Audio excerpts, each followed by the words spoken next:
जी अस्सलाम वालेकुम दोस्तों, की हाल है जनाब? ठीक हो? मैं थोड़ा दोस्त थोड़ा भाई उस्ताद बूटा फारूक जद्दा तू जनाब शौक करा रहे हैं जनाब अबू बकर वान भाई एक स्पेशल टेडी ब्रीड का शौक करा रहे हैं। तो आओ फिर तुहानू शौक कराना जी अबू बकर भाई।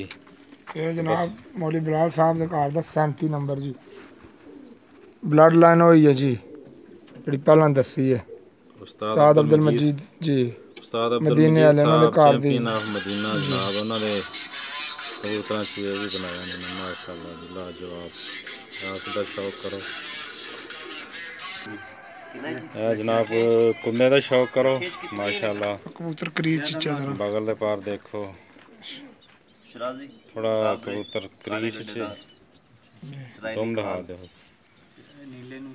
दुम में जी पत्ता माशाअल्लाह ते पंजा भी दिखा दो पंजे का भी शौक कराने तुहानू। क्या बात है जी माशाअल्लाह मुश्कोर जामनी पंजा जी बहुत लाजवाब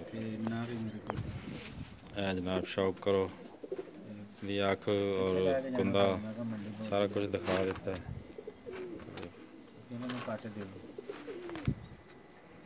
माशाअल्लाह तबारकल्लाह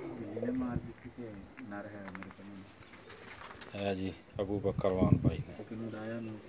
ठीक है जी दोस्तों, अल्लाह हाफिज़।